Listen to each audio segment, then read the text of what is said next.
এই মুহূর্তে দেশের ব্যাংক খাতে সরকারের ঋণ প্রায় ৬ লাখ কোটি টাকার কাছাকাছি। সরকার উন্নয়ন প্রকল্পের চেয়েও এখন পরিচালন ব্যয়ের জন্যই ঋণ বেশি নিচ্ছে। ৩-৪ অর্থবছর থেকেই তো বাংলাদেশের অর্থনীতিতে একটা মূল্যস্ফীতির উচ্চ মূল্যস্ফীতির একটা অভিঘাত চলছে। চলতি ২০২৫-২৬ অর্থবছরের সর্বশেষ প্রান্তিকে ব্যাংক খাত থেকে ১.৫ লাখ কোটি টাকা ঋণ নেওয়ার পরিকল্পনা করেছে সরকার। এই নিয়ে বণিক বার্তায় ২ এপ্রিল একটি প্রতিবেদন প্রকাশ হয়েছে। আজ আমরা কথা বলবো এই বিষয়টি নিয়েই। আমাদের সঙ্গে আছেন বণিক বার্তার প্রধান প্রতিবেদক ইমামুল হাসান আদনান। ইমামুল হাসান আদনান, আপনাকে স্টুডিওতে স্বাগতম। ধন্যবাদ। আপনার কাছে আমার প্রথম প্রশ্ন, এই মুহূর্তে দেশের ব্যাংক খাতে সরকারের ঋণের মোট স্থিতিটি কত? দেখুন, এই মুহূর্তে দেশের ব্যাংক খাতে সরকারের ঋণ প্রায় ৬ লাখ কোটি টাকার কাছাকাছি। কিন্তু আমরা যদি ব্যাংক খাতের বাইরে সামগ্রিকভাবে অভ্যন্তরীণ উৎসের ঋণের কথা বলি, তাহলে অভ্যন্তরীণ উৎস বলতে আমরা সাধারণত সঞ্চয়পত্র বুঝি, ব্যাংকের বাইরে আর্থিক প্রতিষ্ঠান, ইন্স্যুরেন্স থেকে শুরু করে অন্যান্য খাত থেকে সরকারের ঋণ, এগুলিকে আমরা অভ্যন্তরীণ খাত বুঝি।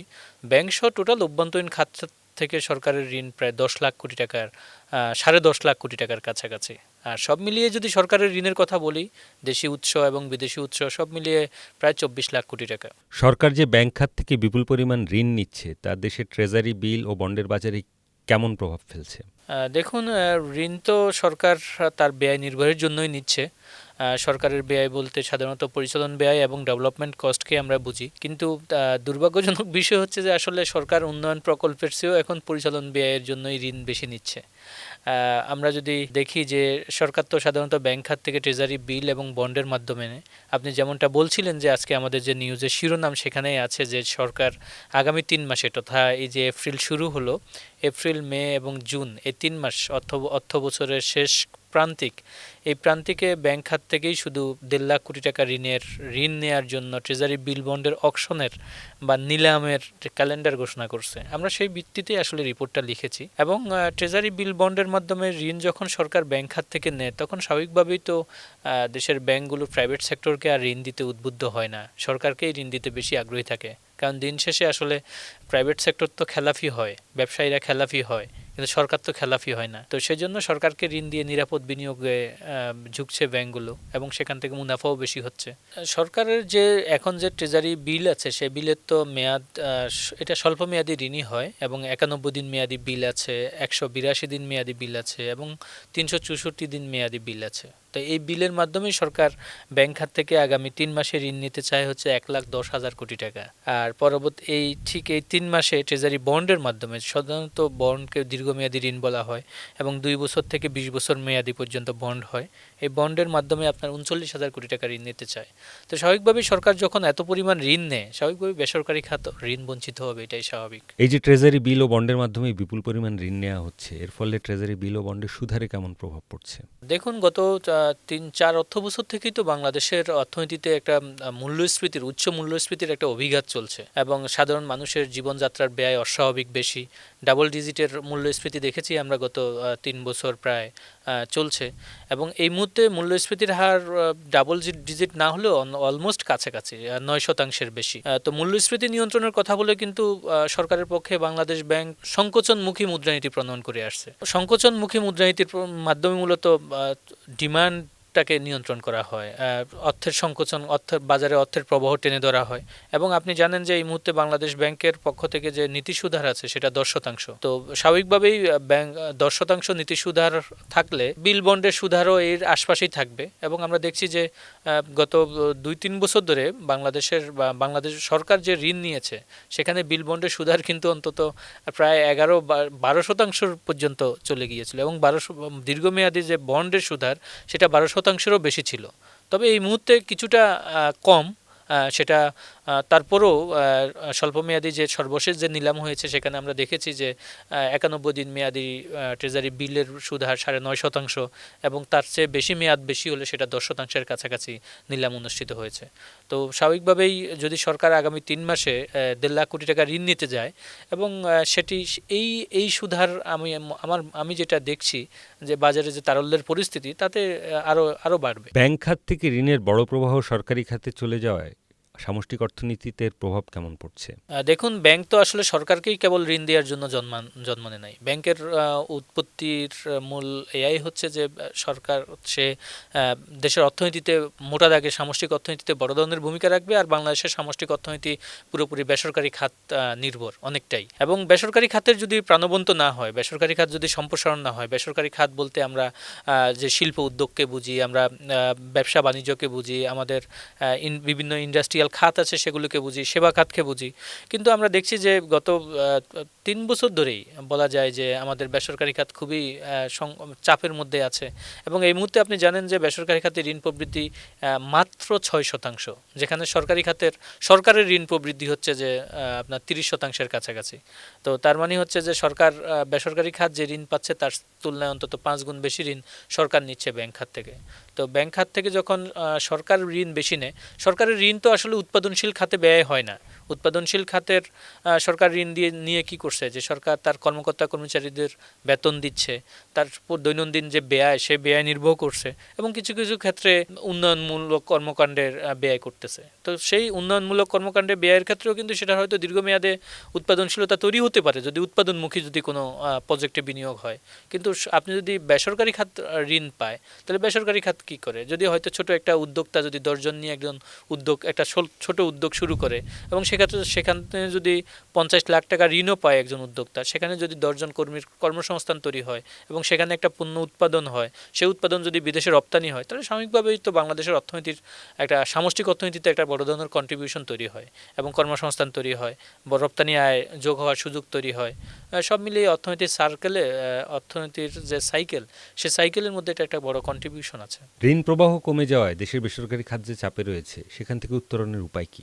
দেখুন, সরকার এই মুহূর্তে আসলে উদ্যোক্তারা যেটা বলছেন, ব্যাংকাররা যেটা বলছেন, বেসরকারি খাতে তো সুদহার অনেক বেশি। সরকার যদি 10% ঋণ নেয়, সুদে ঋণ নেয়, তাহলে বেসরকারি খাতের এই সুদহার সাধারণত 14-15% গিয়ে ঠেকছে। তো এত উচ্চ সুদ দিয়ে তো আসলে ব্যবসা করা খুবই কঠিন বর্তমান প্রেক্ষাপটে। আর পাশাপাশি হচ্ছে যে একটা উদ্যোগ, একটা শিল্প গড়ে তোলার জন্য তো জ্বালানি নিরাপত্তাটা খুবই ইম্পর্টেন্ট। তা আমাদের দেশে তো এই মুহূর্তে আমরা জ্বালানিতে প্রচুর চাপে আছি। শুধু এই মুহূর্তে তো বৈশ্বিক মধ্যপ্রাচ্য যুদ্ধের কারণে আমরা তেলের নিয়ে একটা বড় ধরনের সংকটে আছি। কিন্তু আসলে এই যুদ্ধ শুরুর আগেও আমাদের জ্বালানি খাত খুবই চাপে ছিল, আমাদের বিদ্যুৎ খাত খুবই চাপে ছিল। উদ্যোক্তারা প্রত্যাশা অনুযায়ী বিদ্যুৎ পাচ্ছিল না, কোয়ালিটিফুল বিদ্যুৎ পাচ্ছিল না, এবং একই সঙ্গে গ্যাসের সংকট তো আমাদের খুবই মারাত্মক। তো সেই জায়গা থেকে বাংলাদেশের আসলে বেসরকারি খাতে ঋণের চাহিদাও খুবই কম। বেসরকারি খাতে ঋণের চাহিদা কম, এটার অর্থ হচ্ছে ব্যবসা বাণিজ্যের সম্প্রসারণ হচ্ছে না, নতুন কোনো কারখানা তৈরি হচ্ছে না, নতুন কর্মসংস্থান তৈরি হচ্ছে না। তো সরকারের একটা আবার গত 2 বছর আমরা যে জুলাই গণ অভ্যুত্থান দেখেছি, সেই সময় থেকে শুরু করে তারও আগে থেকে অর্থনীতি খুবই চাপে ছিল, সামষ্টিক অর্থনীতি। কিন্তু অভ্যুত্থান পরবর্তী সময়ে গত 1.5 বছরে তো আসলে বাংলাদেশের ব্যবসা বাণিজ্যের অবস্থা খুবই নাজুক ছিল। শিল্পায়নের সম্প্রসারণ না হয়ে বরং সংকোচনের দিকে গিয়েছে, এবং অনেক মানুষ, অনেক শিল্প প্রতিষ্ঠান বন্ধ হয়ে গিয়েছে, এবং সেগুলো থেকে মানুষ চাকরি হারাইছে। তো আমরা মনে করেছিলাম যে একটা নির্বাচনের মাধ্যমে যদি একটা স্থিতিশীল সরকার আসে, গণতান্ত্রিক পরিবেশে সারা পৃথিবী থেকে আমরা বিনিয়োগ আকৃষ্ট করতে পারবো, এবং আমাদের বেসরকারি খাত প্রাণবন্ত হবে, সম্প্রসারণের দিকে যাবে। কিন্তু ঠিক সেই মুহূর্তে আসলে আমরা যখন একটি স্থিতিশীল অভ্যন্তরীণ রাজনৈতিক পরিস্থিতি পেয়েছি, সেই মুহূর্তে আমরা দেখছি যে বৈশ্বিক একটা অস্থিতিশীল পরিস্থিতি, মধ্যপ্রাচ্যের যুদ্ধ, এবং পুরো এই যুদ্ধ তো সারা পৃথিবীকেই চ্যালেঞ্জের মুখে ফেলে দিয়েছে। তো সেজন্য আমাদেরকে হয়তো একটু অপেক্ষা করতে হবে সামগ্রিকভাবে অর্থনৈতিক স্থিতিশীলতার জন্য।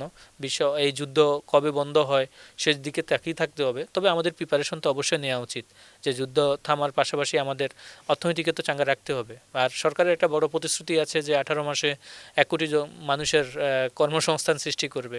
তো বেসরকারি খাত যদি প্রাণবন্ত না হয়, সম্প্রসারণের দিকে না যায়, নতুন নতুন যদি শিল্প কারখানা গড়ে না ওঠে, তাহলে তো কর্মসংস্থান সৃষ্টি হওয়া সুযোগ নেই। এই মুহূর্তে সরকারের ব্যয় ব্যবস্থাপনায় কী ধরনের পরিবর্তন জরুরি বলে মনে করেন? দেখুন, অন্তর্বর্তী সরকার বহু আগে থেকেই দায়িত্ব নেওয়ার পরপরই বলছিল যে তারা ব্যয় কমাবে, এবং তারা অপ্রয়োজনীয় ব্যয় কমানোর জন্য বিভিন্ন ধরনের প্রাথমিক দিকে কিছু পদক্ষেপও নিয়েছিল। কিন্তু আমরা দেখছি যে শেষ পর্যন্ত আসলে সরকারের যে হিসাব, সেই হিসাবে ব্যয় কমেনি, বরং কিছু কিছু মন্ত্রণালয় ব্যয় বেড়ে গিয়েছে, এবং ব্যয় বাড়ার ক্ষেত্রে দেখা গেছে যে পরিচালন ব্যয়ই বেশি বাড়ছে। তো আমরা এই সরকারও দায়িত্ব নেওয়ার পর থেকে আমরা দেখছি যে তারাও ব্যয় সংকোচনের কথা বলছে। অর্থমন্ত্রী বারবারই বলছেন যে আমরা বিনিয়োগমুখী অর্থনীতি চাই, আমরা ঋণ নির্ভর অর্থনীতি চাই না, কিন্তু সেটার ব্যয় কমানোর লক্ষণ আসলে এখনও পর্যন্ত দেখা যাচ্ছে না। কারণ আপনি জানেন যে অন্তর্বর্তী সরকার শেষ মুহূর্তে এসে সরকারি কর্মকর্তা কর্মচারীদের বেতন বৃদ্ধির জন্য পে স্কেল গঠন করেছিল, এবং সেই কমিটি কিন্তু আবার বেতন বৃদ্ধির জন্য একটা সুপারিশও করে দিয়ে গিয়েছে। অন্তর্বর্তী সরকার কর্মকর্তা কর্মচারীদের বর্ধিত বেতনের জন্য একটা বাজেটও রেখে গিয়েছিল। কিন্তু আমরা যতটুকু অর্থনৈতিক উপযোগিতা বলে, অর্থনীতিবিদরা যেটা বলেন, এই মুহূর্তে আসলে সরকারি কর্মকর্তা কর্মচারীদের বেতন যদি বৃদ্ধি হয় এবং পে স্কেল যদি বাস্তবায়ন হয়, তাহলে কিন্তু বাংলাদেশের ইনফ্লেশন কিন্তু আরও বেশি পরিমাণে বেড়ে যেতে পারে। এবং এটা মানে সরকারের যে এতদিনের যে প্রসেসটা, বাংলাদেশ ব্যাংকের যে এতদিনের প্রসেসটা যে আমাদের মূল্যস্ফীতি কমবে, সেটি কিন্তু একেবারেই নাজুক পরিস্থিতির মধ্যে পড়তে পারে। তো সব মিলিয়ে আসলে সরকারের ব্যয়টাই কমাতে হবে। সেক্ষেত্রে যেই উন্নয়ন কর্মযোগ্য একেবারে না করলেই নয়, যেই রাস্তা সংস্কার একেবারে না করলেই নয়, যেই প্রকল্প না করলেই নয় অর্থনীতির জন্য, সেদিকেই আসলে নজর দিতে হবে। আর অপ্রয়োজনীয় এবং আমরা যে সমস্ত বিলাসী প্রকল্পের দেখেছি আমরা বিগত সময়ে, আমরা যদি আমরা শ্বেতহস্তির কথা বলি, যে অনেক প্রকল্প তৈরি করা হয়েছে যে সমস্ত প্রকল্পের আদৌ প্রয়োজন ছিল না, এবং এই ক্ষেত্রে অনেক প্রকল্প এখন বসে আছে। অনেক সরকারি টাকায় আপনি জানেন যে আমরাও অনেকগুলো প্রতিবেদন করেছি। আমরা কর্ণফুলী টানেল যেটা তৈরি করেছি, এত বিপুল ব্যয় টানেল তৈরি করেছি, সেটার যে আয় হচ্ছে সেই আয় দিয়ে তার যে পরিচালন ব্যয় সেটাও মিটছে না আসলে। সেখানেও আমরা প্রতিনিয়ত লোকসান দিচ্ছি। আবার সেখানে কর্ণফুলীর ওই পাড়ে, চট্টগ্রামের কর্ণফুলীর ওই পাড়ে কিন্তু আমরা একটা বিলাসবহুল 5 স্টার মানের একটা রিসোর্ট করা হয়েছে সরকারের, এবং সেটা উদ্বোধন হয়ে গেছে আজকে প্রায় 3 বছর হলো। সেখানে কিন্তু কোনো অতিথি এখন পর্যন্ত যায়নি। আমরা পদ্মার পাড়ে দেখছি সরকারি ব্যয়ে বড় রিসোর্ট হয়েছে, কিন্তু সেটা আসলে শুরুই করা যায়নি। তো এইরকম অপ্রয়োজনীয় প্রকল্প যেন এই সরকারের হাত দিয়ে না হয়, সেটাই আসলে খেয়াল রাখতে হবে। কারণ দিন শেষে আসলে সরকারের ব্যয় তো মানুষের পকেট থেকেই যায়, মানুষের কর থেকেই সরকার তার আয় করে। তো আপনি যত বেশি অপব্যয় করবেন, সেটা কিন্তু দিন শেষে জনগণকেই ভোগ করতে হবে। আবার আপনি যে ঋণ নিচ্ছেন উন্নয়ন কর্মকাণ্ডের কথা বলে কিংবা আপনার পরিচালন ব্যয়ের কথা বলে, সেটাও পরিশোধের দায় দায়িত্ব আবার দিন শেষে জনগণের ঘাড়েই পড়বে। অতএব জনগণকে স্বস্তি দেওয়া উচিত সরকারের। আপনাকে অনেক ধন্যবাদ ইমামুল হাসান আদনান। আমরা নিয়মিতই আপনাদের সামনে হাজির থাকবো এমন নানা বিষয় নিয়ে। আমাদের সঙ্গে থাকুন, চোখ রাখুন বণিক বার্তার ফেসবুক পেজ, ইউটিউব ও টিকটক চ্যানেলে। ধন্যবাদ।